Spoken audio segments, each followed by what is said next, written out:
So we want to prove that the relation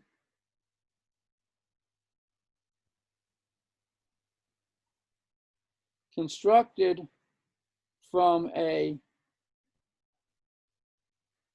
partition on a set is an equivalence relation.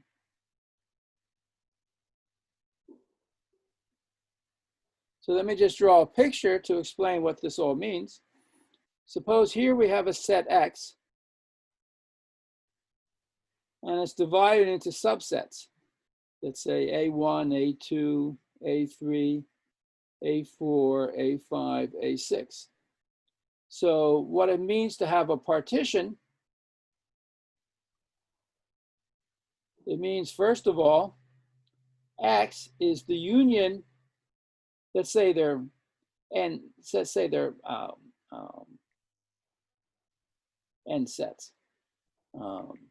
So the union, K goes from 1 to n of the set A sub K. That means that every element of the set X belongs to one of the sets in the partition. And second, the sets in the partition are disjoint.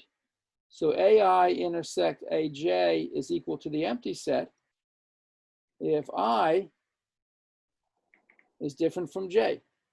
So no two of these sets have any element in common, and the union of the sets is everything. So we define a relation on X as follows. You take two elements, X and Y, in the set X, then X is related to Y if X and Y are in the same cell in the partition, the same set in the partition. So take two elements in the same set, they're related. Take an element in one set and another set, and they're not related. So what are the properties of this relation? Well, first,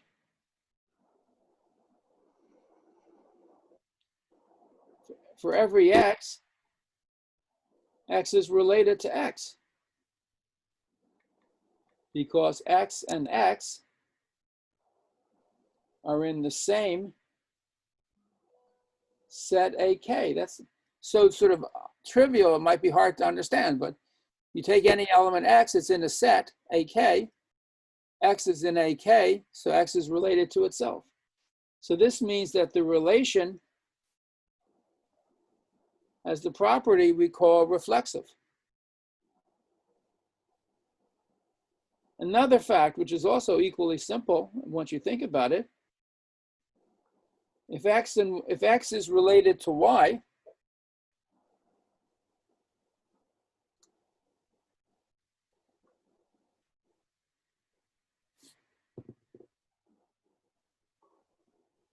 then there is a set AK with X in AK and Y in AK, which means, I'm just restating it in the opposite order, Y is in AK and X is in the set AK, which means Y is related to X. So this says that this relation is symmetric. If X is related to Y, then Y is related to X. And the third and last property required for a relation to be an equivalence relation is that it's transitive. So suppose X is related to Y and Y is related to Z. So there exists a set AK with X, Y in AK and YZ also in the same set in AK, which means XZ is in AK, which means X is related to Z. So that proves transitivity, and that's the proof. So, I mean, in order for this to make sense, you do need to go through very carefully the definitions. What is a partition of a set? What is a relation on a set? What does it mean for a relation to be reflexive or symmetric or transitive? And if a relation satisfies all three properties, then the relation is called an equivalence relation. And that's it. So we just need to like understand the definition of these properties and confirm that this relation defined by a partition satisfies all of them. So the problem is to prove the formula. Let me just write it down in two different ways. If you take the sum of the squares of the first n integers, that's equal to n times n plus 1 times 2n plus 1 over 6. Right? Or if you write this using sigma notation, this sum on the left, the summation, k goes from 1 to n, k squared, right? So this equal this and this equal this. They're exactly the same thing. And that's just to check the first couple of cases. When n equals 1, on the left-hand side, you have 1 squared, which is 1. On the right-hand side, you have 1, 1 plus 1, 2 plus 1 over 6. That's 2 times 3 over 6, which is 6 over 6, which is 1. So they're equal, it checks. Let's look at the case n equal 2. On the left-hand side, we have 1 squared plus 2 squared, which is 1 plus 4, which is 5. On the right-hand side, when you plug n equal 2 into the formula, you have 2, 2 plus 1, 2 times 2, which is 4 plus 1, which is 5, over 6. This is 2 times 3 times 5 over 6. These cancel, we get 5. So again, it works. So that's reassuring, right? We're trying different cases. Let's do n equal 3. 1 squared plus 2 squared plus 3 squared. That's 1 plus 4 plus 9. That's 14.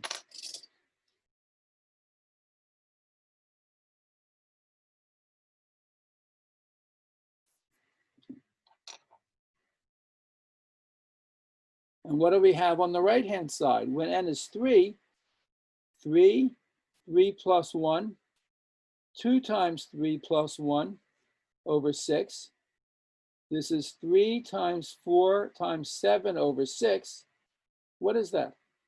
So 6 into 12 is 2. 2 times 7, this is 14. So this also checks. So I've just computed the first 3 cases just to give myself the confidence that this really is correct. And now we prove by induction. We know it's true for n equal 1. So assume, this is the induction hypothesis.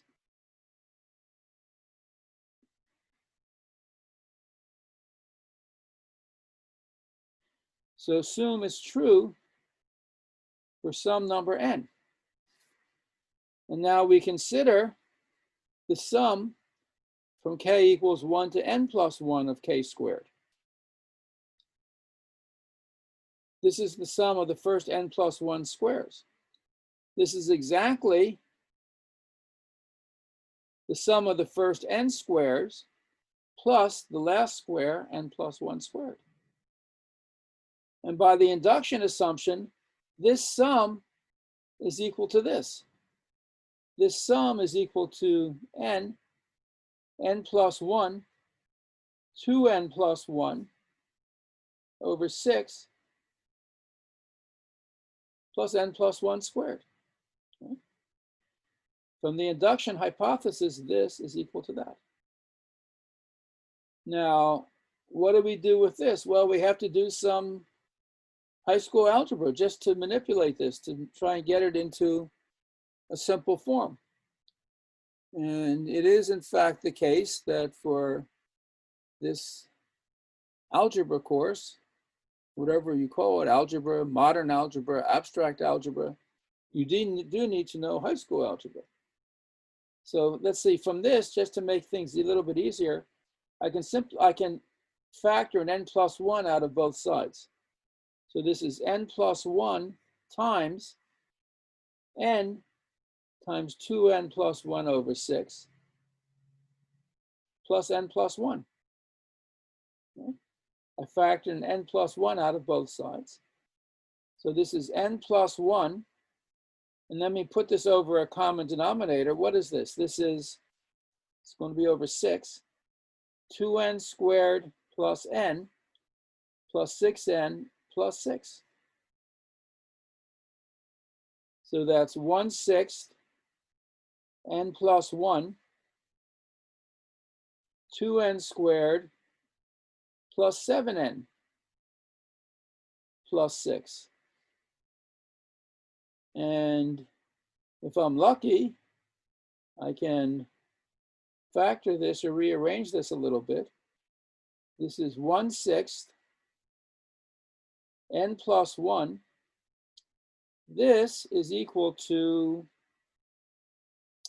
let's see, what is it equal to? Can I factor this? Let me try.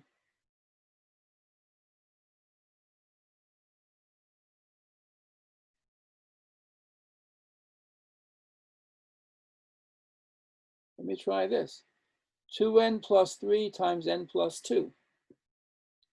Is this correct? If I multiply this together, 2n times n is 2n squared. 4n plus 3n is 7n. 2 times 3 is 6. So this is equal to 1/6 n plus 1. N plus 2 is the same as n plus 1 plus 1. And 2n plus 3 is the same as 2 times n plus 1 plus 1. Okay. All that over 6. And this is exactly this formula when you replace n by n plus 1. So we're done. This is the formula with n replaced by n plus 1. So that is a very nice proof of this formula using mathematical induction. Suppose X is the set 1, 2, 3, 4, 5, 6, 7, 8. Okay. And we take a partition, let's say, into 3 sets. And maybe A1 is 1, 2, 7. And A2 is 3 and 5. A3 is 4, 6, and 8. So here is our set X, and it's partitioned into these 3 sets: 1, 2, 7, 3, 5, 4, 6, 8. So 1 is related to 2 because they're in the same set in the partition: A1, A2, A3. And 1 is related to 7, and 2 is related to 7. Of course, 1 and 1 are both in the partition, so 1 is related to 1, 2 is related to 2, 7 is related to 7. Similarly, if you look at this, 3 is related to 5, 3 is related to 3, 5 is related to 5, but 1 is not related to 3 because they don't lie in the same set. Right. This is how partition determines a relation. So my confusion stems from probably from understanding on the relation itself. So isn't relation basically, let's say you have the set X. Right. So isn't relation basically a subset of X squared? Exactly. So the relation R is a subset of X cross X. So if I want to write down what are the pairs in the relation, you will have 64 pairs, 8 times 8. Excuse me?